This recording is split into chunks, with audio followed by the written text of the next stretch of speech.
guys, welcome back to Foundations Friday. This week I'm demoing Lifecasting.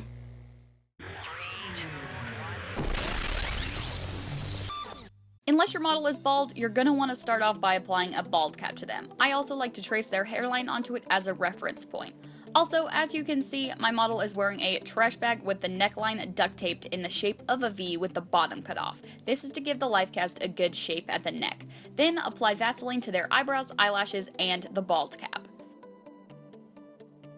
Now for Alginate. This is what picks up all the detail. It comes in a powder form and you're going to want to mix it with cold water until you get a mostly smooth consistency.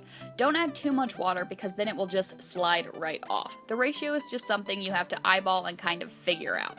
If it's your first time Lifecasting, definitely have someone help you because Alginate does not have that long of a working time before it sets. After I had mine all mixed up to the right consistency, I had about 1.5 minutes to 2 minutes of working time to apply it. The main areas to focus on when Lifecasting are the eyes, nose, and mouth. Under the chin can also be a little troubling because Alginate just wants to drip off. When applying Alginate to the eyes, nose, and mouth, take a small handful and apply it using one slow sweeping motion with slight pressure. Once the Alginate is placed in those areas, don't fuss with it because that can cause air pockets. Be extra careful around the nose. You want to keep their nostrils free of Alginate to ensure they can breathe. If any Alginate does drip down over the nose, tell them to give one quick exhale to clear the Alginate away. Make sure the Alginate covers the entirety of the duct tape and goes about halfway back their head.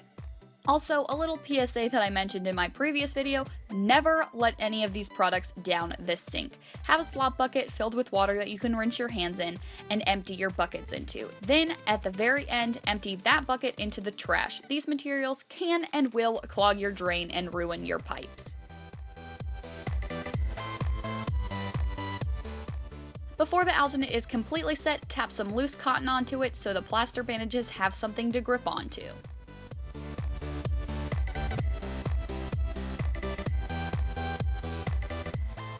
Bluster bandages are something you're going to want to prep beforehand. I like to fold mine so they're tripled. Cut some long for the head and neck, and also cut some small ones for around the nose.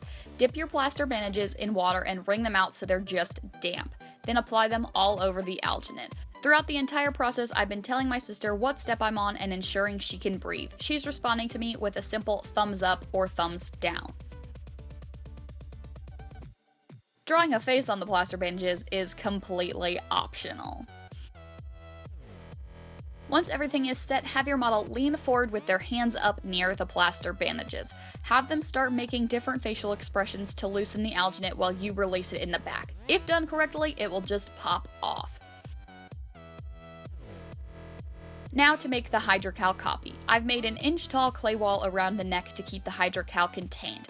I also used clay to fill in some of the air bubbles in the Alginate. I have a bucket released with cooking spray and filled 3/4 of the way with hydrocal, and I have a rib tool and a chip brush.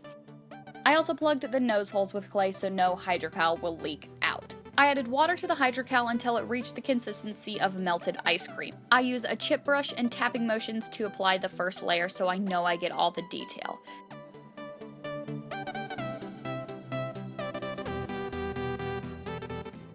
Then I dump the rest of the hydrocal into the Alginate and use a rib tool to spread it around so the cast is an even thickness. I keep working with it until it's set. Another thing to keep in mind is you're going to want to have a water supply while Lifecasting. I'm doing it in my kitchen so I can use a sink, but since Lifecasting can be very messy, I have a tarp down on the floor. Once it starts to really harden, I like to use my hands to smooth it out a bit and speed up the setting process. When it's completely set, flip it over, remove the plaster bandages and Alginate, and voila, you have a face cast.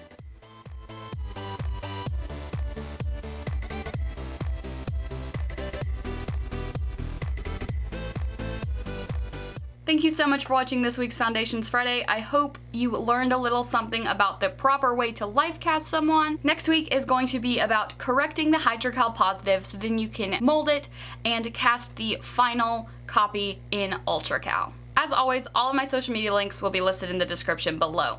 If there's something you'd like to see for Tutorial Tuesday, Foundations Friday, or if you have any general questions, comments, or concerns, be sure to let me know in the comments. I hope you guys have a great rest of your day, and I will see you next time. Bye, guys.